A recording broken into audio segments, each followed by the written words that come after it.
With Resident Evil being a long-running series, it has provided many opportunities for people to become fans, and this might happen at different points within the series. My first taste of Resident Evil is the remake of the first game on the GameCube. As a kid, I was interested in the scary atmosphere and the story. These older games were not just focused on action, but rather unlocking areas of the map and solving puzzles.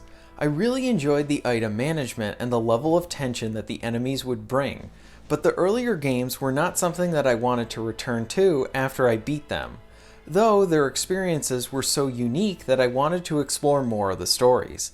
It was an odd relationship I had with them. After playing the remake of the first game, I played Resident Evil 2 on the PS1, but I never fully explored the game as a kid. Resident Evil 4 is the entry that made me fall in love with the series. It had the tank controls, but now from an over-the-shoulder perspective with a higher focus on action. While I love the action-focused Resident Evil games, fans of the series have been very vocal that they want a new entry that really returns back to that traditional feel of the original PlayStation 1 games. The recent release of Resident Evil 2 Remake takes the style of the older games and gives it a more modern perspective while retaining that feel of the older styles. Ladies and gentlemen, I present to you my review for Resident Evil 2.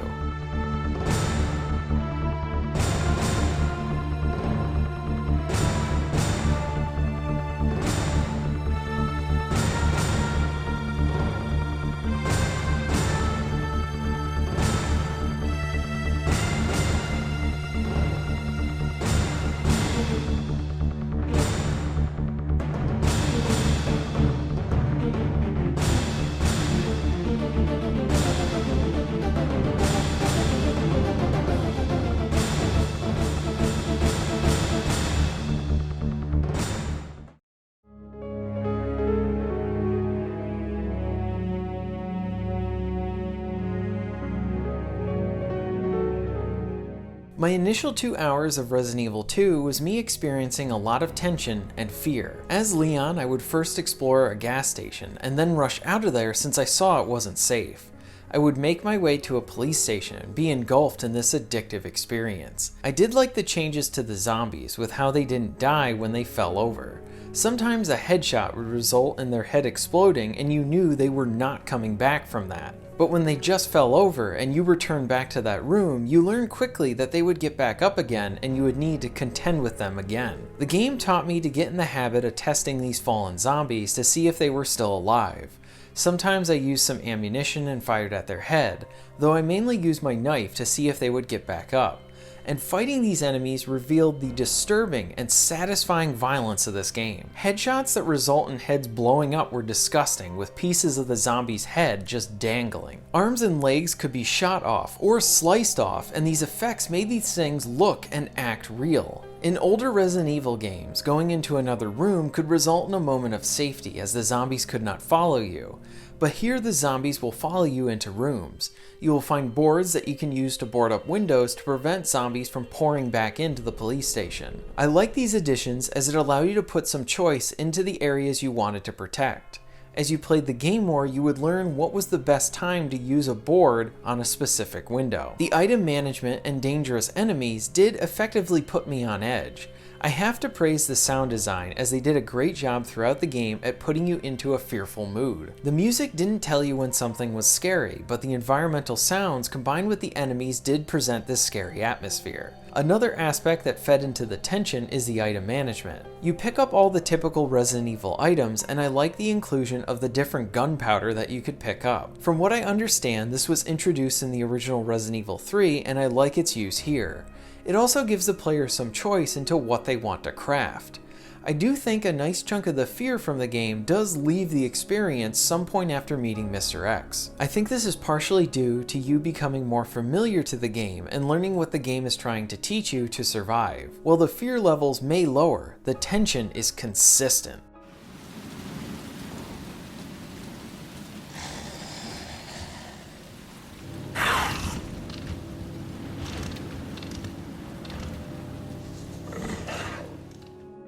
I have to admit that playing this game was an adjustment for me. I felt like my first run through was about me getting acclimated to the game and how this particular entry works. I was used to playing Resident Evil games where I would see an enemy and instantly want to take it down. Resident Evil 2 doesn't really work this way. Resident Evil 2 will ask you to decide how you want to use your resources. Should I use my ammo to kill this particular zombie? Or is it worth it to just run past him, or even hurt him to hurt his mobility so I can just get around him? Resident Evil 2 is more tactical and requires you to put some more thought into the minute-to-minute gameplay. The same can be said with how the puzzles play into the experience. Throughout the story, you will need to complete puzzles to progress the story, and in some cases collect extra items to help you out. I did like how unlocking areas and completing puzzles worked within the game. It very much contributes to the pacing of the experience.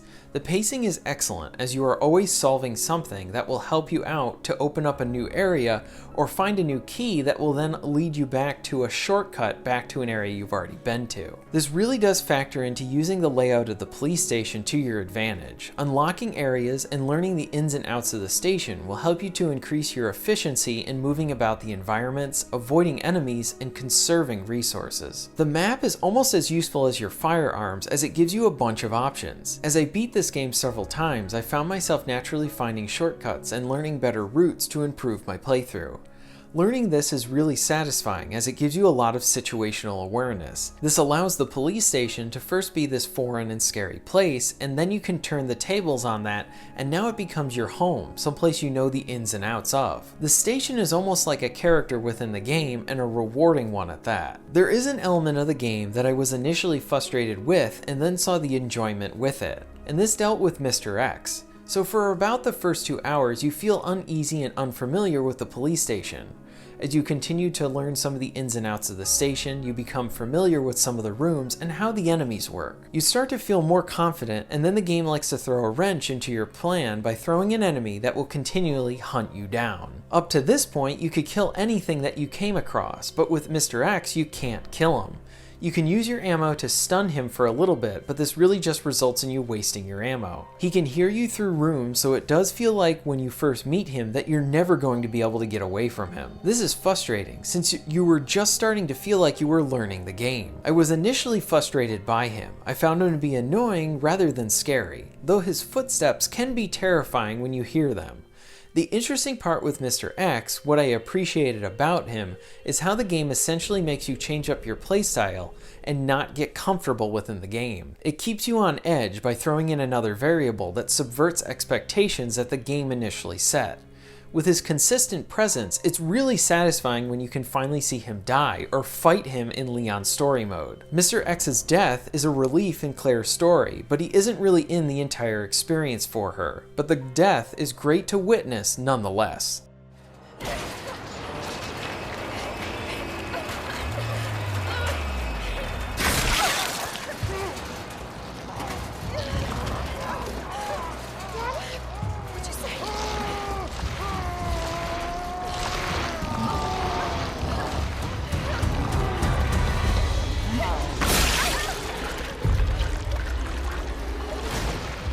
Leon's experience with Mr. X is more satisfying since he will harass you and pop up throughout the entire game. It's this tension that never goes away with him, and that tension builds and builds until you have a final encounter with him at the end of the game. The boss fight itself is similar to others in the game in that you need to pump a lot of ammo into him, but finishing off Mr. X is extremely satisfying since everything really came to this. Building up to this encounter and then being able to participate in it is really well executed.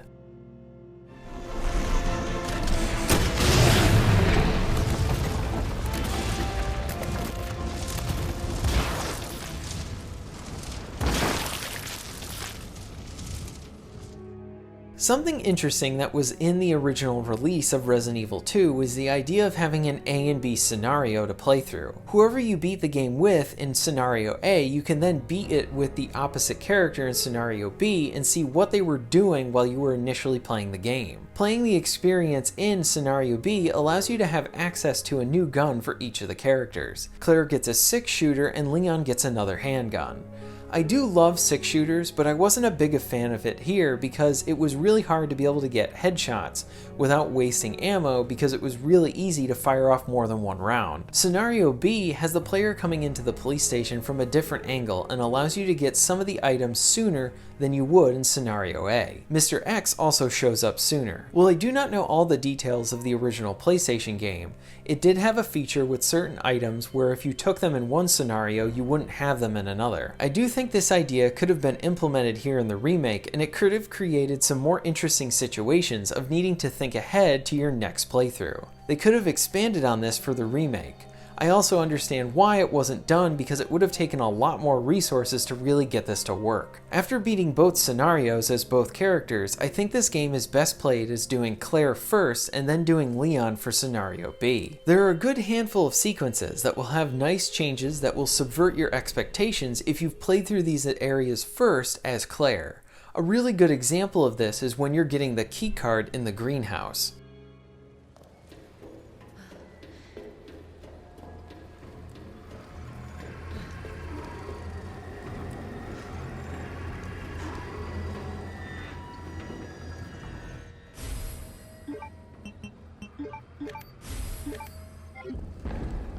Shit! Hit me.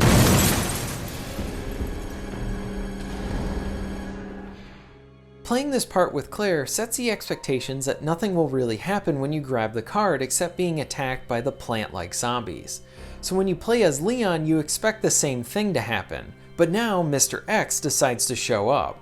There are a few more sequences like this, which is why I recommend playing Claire first and then Leon. I do want to comment on the stories themselves as I enjoy both of the characters here. I am a bit biased when it comes to Leon as Resident Evil 4 is one of my favorite entries. It's great seeing him at the very start. He's a new cop and just a guy trying to do the right thing. He has some sarcasm, but not as much as he does in Resident Evil 4, which really suits him fine here. I do like seeing the beginning stages of his relationship with Ada. There's some tension here and it kept the cutscenes interesting. I do think Claire overshadows Leon a bit here as she leaps into action to protect this young girl she doesn't know. Seeing her care about someone she just met was awesome. Just like Leon, Claire is thrown into situations where she rises to the occasion to succeed. Her attitude towards one of the main boss fights is so satisfying and I love her confidence. It reminded me a bit why I love the cheesy bravado that the Resident Evil games is known for in its later entries. I love both of the characters, with one criticism being that I wish they interacted a bit more throughout the story. They share some time together at the beginning and at the end, but I wish there were a few more instances throughout the story where they could be able to flesh out their relationship more. I'd love to see these characters return in Resident Evil 8. A friend of mine suggested that I should play the remake with the original soundtrack. I do think it was a dumb option to charge for the Switch within the game, but my friend said that it made a great game even better, and I have to agree.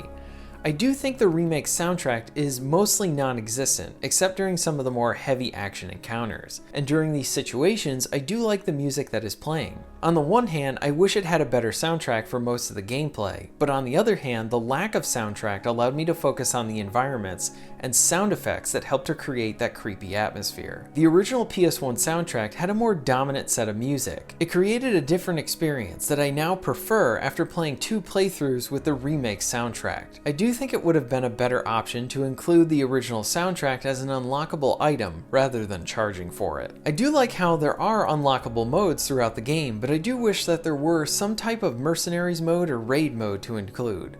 I think both would have been fun to enjoy after having beaten the story to death. At the same time, I do find myself never getting bored with this game. I've beaten it 4 times and I still want to go back for more.